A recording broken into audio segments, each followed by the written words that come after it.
On today's episode of the Property Edge podcast, real estate agents should be great at real estate, not at technology. I think AI is a risk for our business if we don't think about it in the right way.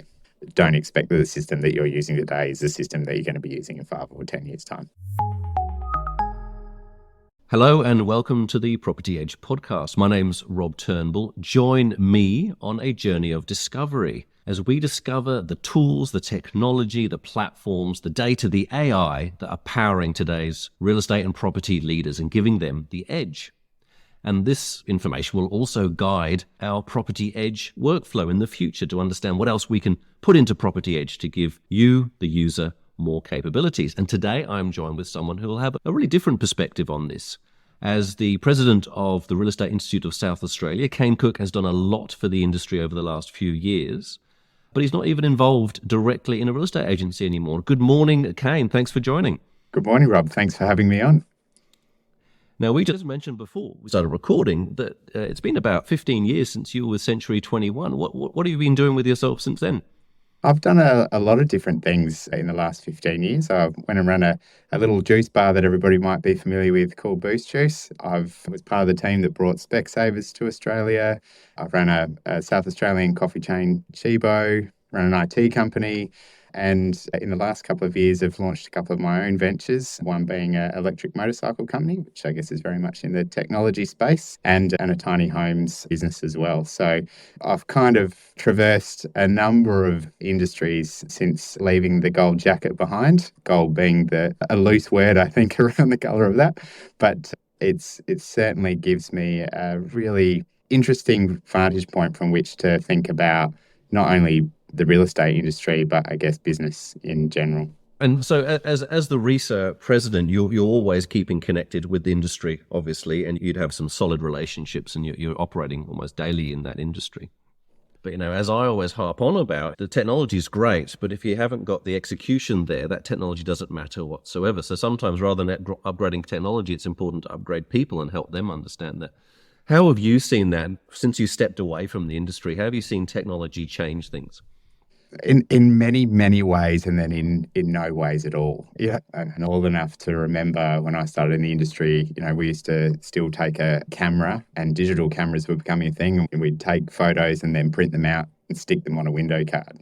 That's when I started the industry. Or when the advertiser went from black and white sketches to colour, which at the time was, a revelation. I think the industry, and from a technology perspective, we're still doing a lot of the same processes that we were doing before. We've just removed a lot of the manual component. So there's obviously a lot of automation, and that allows property managers, salespeople to do volume. I think that's the real shift that I've seen, is the ability to work faster, to sell more homes, to lease more homes, to manage more homes.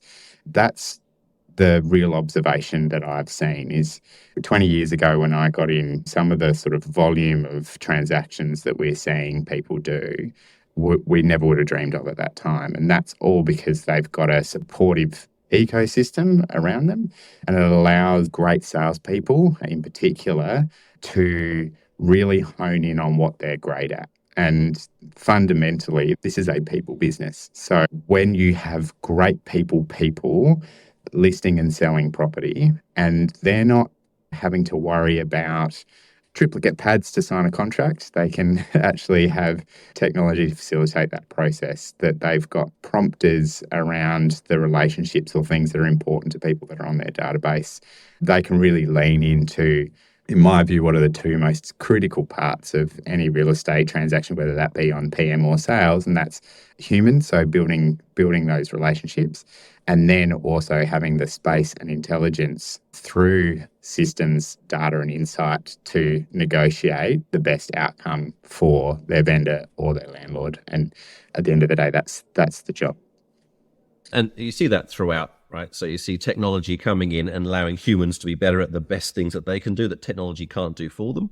And then technology takes away all the painful stuff and also serves up a lot of information to them in the form of data and data points that previously couldn't be collected or very, very dispersely connected.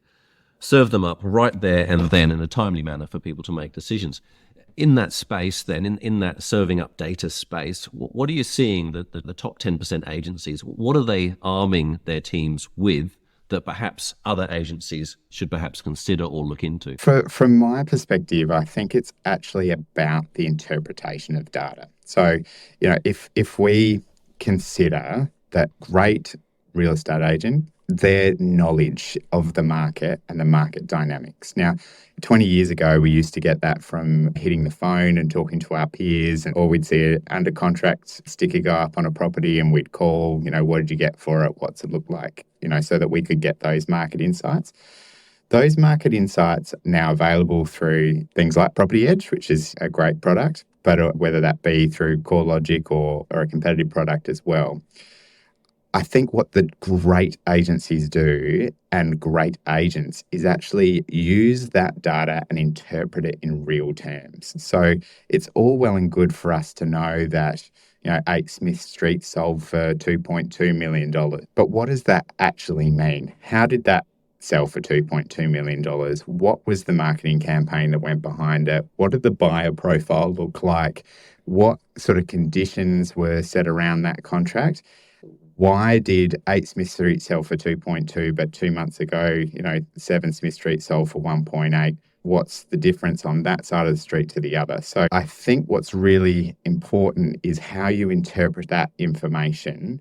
And we do have a tendency to get quite transactional about it. So we say, this sold for this sold for that. So that means blah. And your home also has 4 bedrooms, 2 bathrooms, and is on a similar size block. So it must mean this.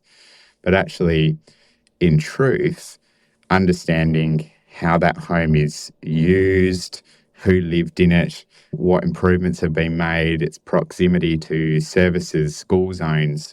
That's how you, 1, can win more business, but 2, squeeze more money out of your buyers. So I think the trap with data is we're more informed than ever, but what the top guys are doing is utilizing that information for interpretation. Again, to probably go back to the first point of humanising it and making it something really tangible for people who primarily are buying with their hearts, not their heads, to get a better outcome for your vendor. And that means, what's life going to be like living here? What does it mean if I choose this street versus 2 streets over? What does it mean to be in this school catchment versus that school catchment? We know these things now. We don't have to hit the phone, but what do they actually mean when I'm living my life in this place? I love that point there. How would an agency owner or principal then help their younger or their newer agents get that perspective, understand the depth of that? How would they mentor them through that?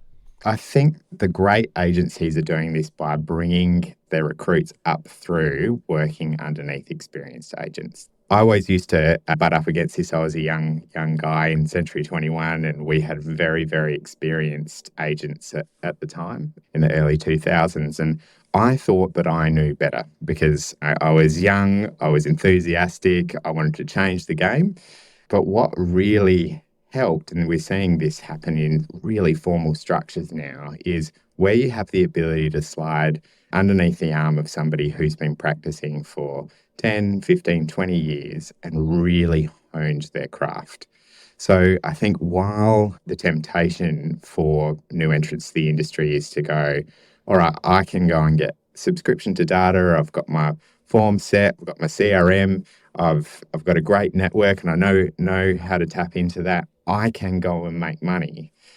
Sitting in a lounge room with somebody who has had these sorts of conversations with vendors time in, time out, or purchasers to get a deal done, and really understanding the nuance of the craft. It is a nuanced craft dealing with people. I think the temptation often is to go, oh, well, I'm going to go and work in a big, great agency because I want to steal all their systems or I understand how, efficient they are. It's not that. It's the craft. It's knowing when to pause, what to say at the right time, how to read the emotions of a human being and then position things in the right way to get the deal done in the right way.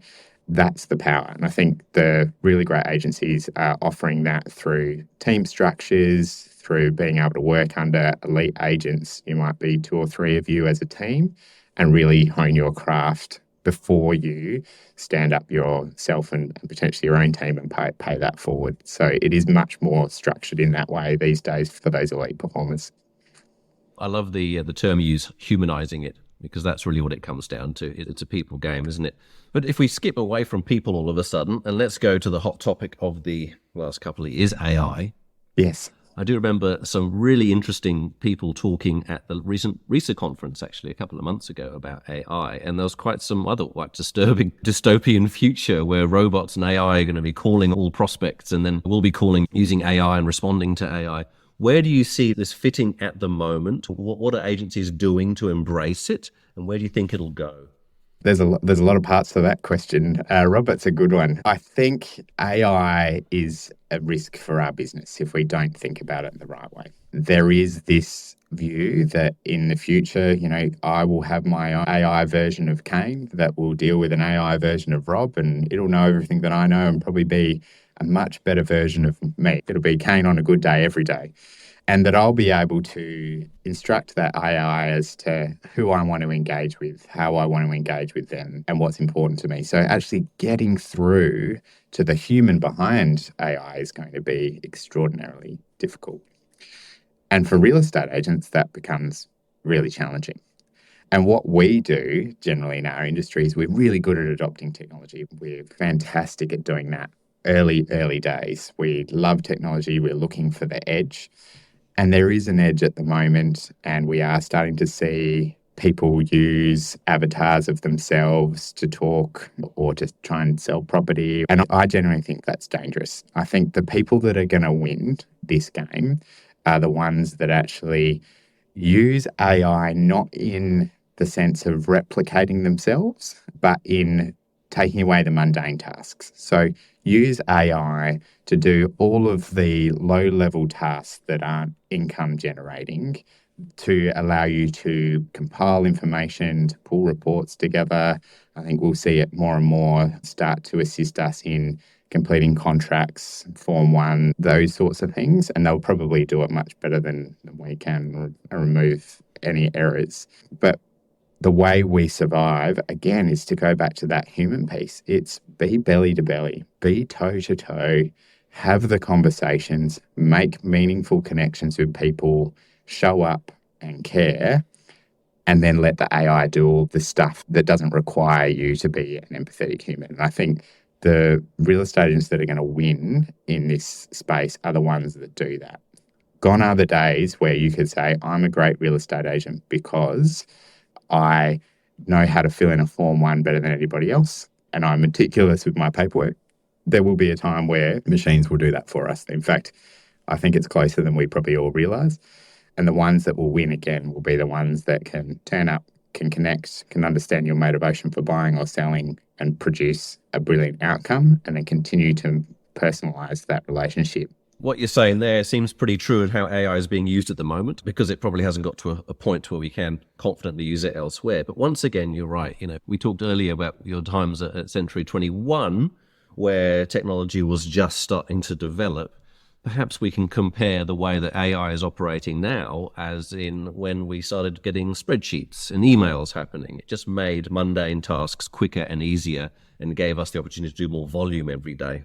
And I would say, I was there when we started doing, broadcast email alerts for Just Listed, and that was such a coup. But then we did that, and then the person down the road was doing that, and the other person, and then all of a sudden consumers were being, and this probably sounds really rudimentary for people that are listening to this, that, are using really sophisticated tools, but this was a thing, we could upload a photo to the internet, and then we could email people a Just Listed.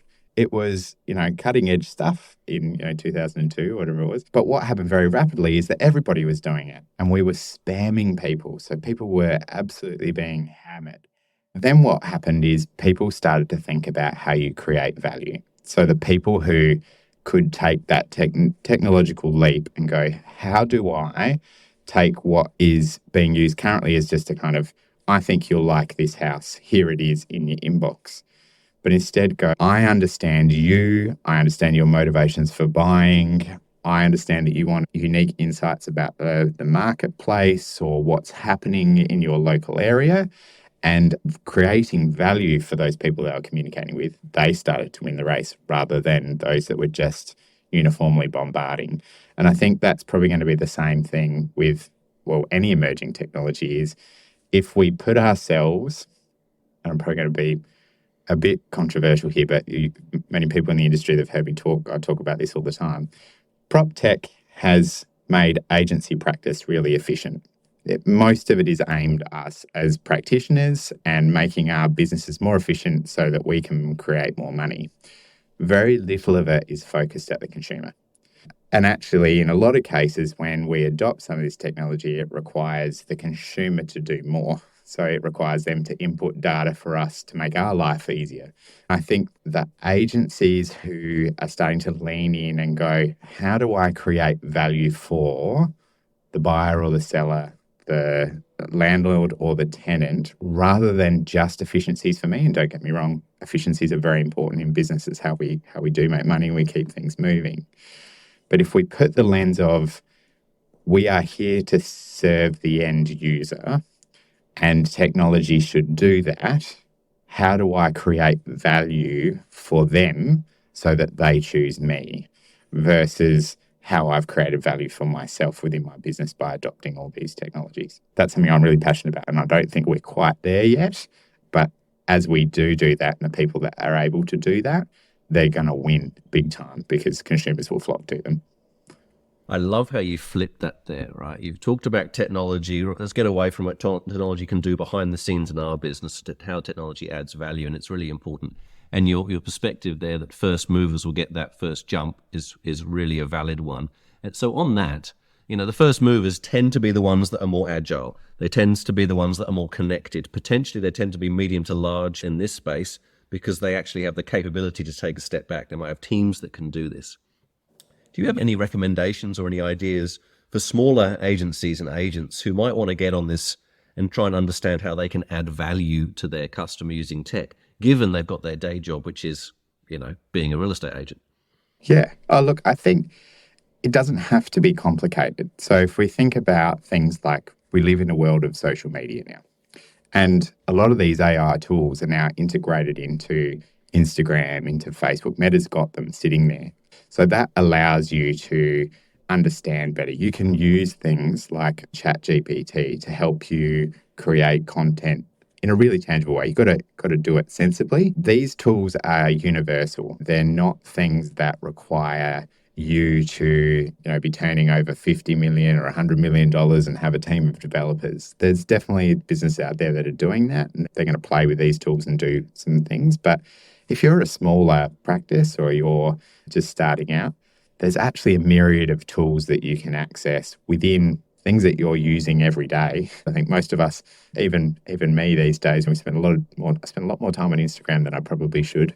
But those tools are actually embedded in there to help you find customers, to generate content, and you don't have to pay for them. They already exist. So don't be afraid of leaning into applications that you're already using. You're probably using Office 365 suite, most of us do, to do our business. That's got AI integrated into it that can help you write things faster. It can help you proof.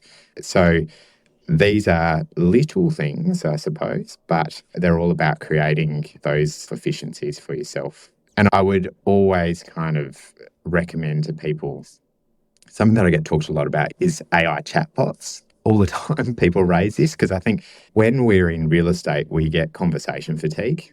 We spend our days on the phone and talking to people. And if you're not doing that, you're not doing real estate. That's the job. But we do always kind of look for these shortcuts. I use an AI chatbot that will kind of sound like me or will give people the answers so that I don't have to talk to them. That comes up a lot. But they're okay in a real transactional sense. I think if you're trying to buy an item online or in retail, I've worked in retail, they kind of work. They've been around for a while in a certain sense. But when you're talking about selling your largest asset or making your largest investment, you want to deal with a human being and you want to deal with somebody that you can trust. So make sure that even though we do get conversation fatigue, and that's a real thing, don't rely on technology to fill a gap that is the way you win business is actually is human to human connection and trust. I love how this theme throughout this conversation today has been humanizing things. Yes. And I think it's quite valid because we do get caught up a lot in platforms and technology and how we can do things. End of the day, it's the person that has to go out there, make the phone call, go and close a property, right? So that's pretty valid. Just one final thing. What's your view on agency groups and their role in helping their smaller agency members lift up in their tech space? I actually probably see it in the same way that we think about it at the Real Estate Institute of South Australia. So we think that our job is not to tell you what to do. And I think marketing and brand groups are kind of getting in that space too. And that is about helping you find the best system or structure for you. So there are some, prolific systems and platforms that are being used. I think if I talk about Property Me, everyone knows Property Me. There's lots of people using that. It doesn't mean that it's necessarily right for you, for your size of business, for the way you want to deliver your experience. In a lot of cases, it is, right? It's, not taking anything away from it. But when I think about brand groups, when I think about REISA, our job is to help.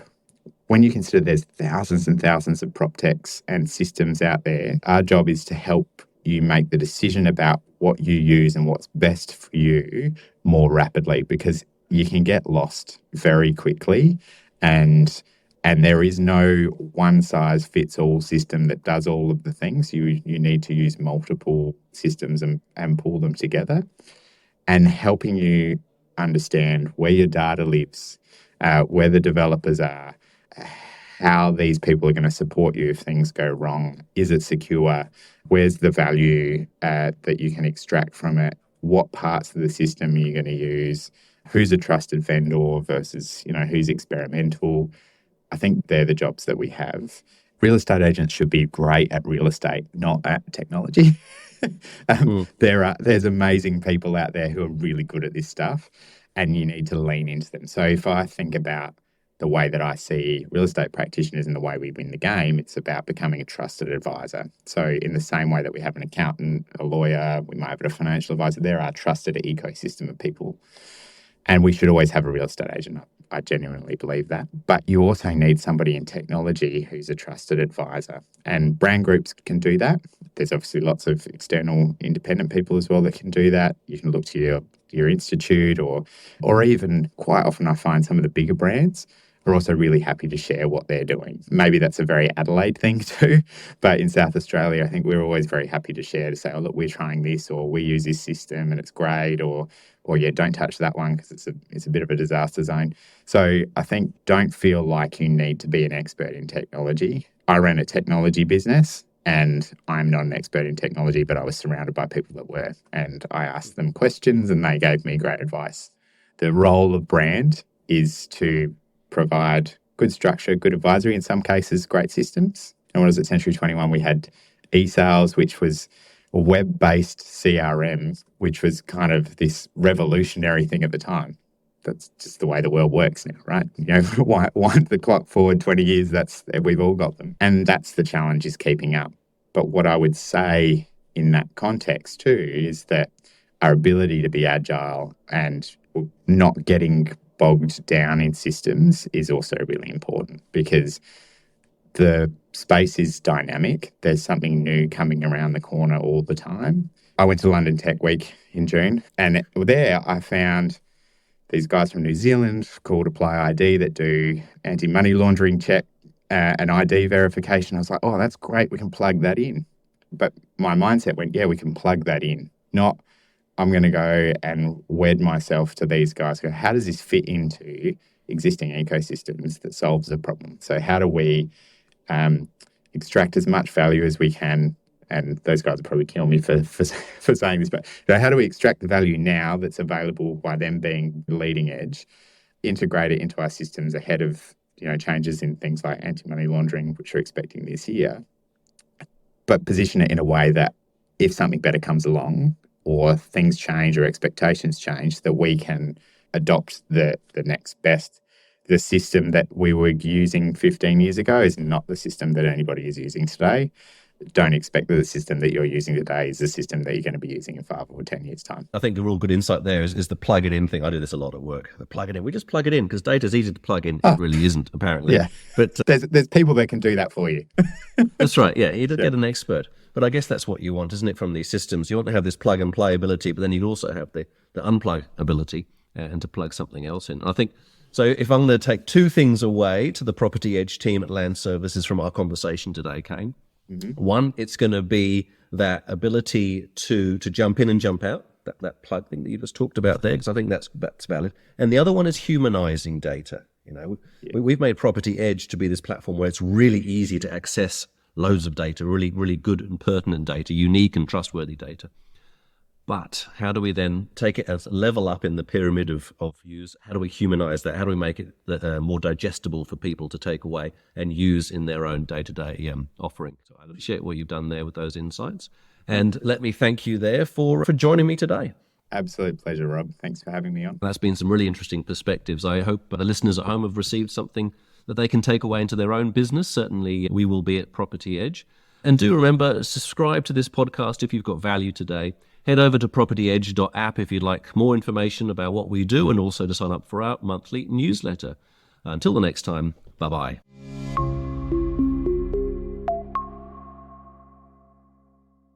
The Property Edge podcast is produced by Land Services SA. Learnings from the show help inform the ongoing development of the Property Edge property research platform. Visit www.propertyedge.app to learn more. And yes, well done if you picked it. This is an AI voice.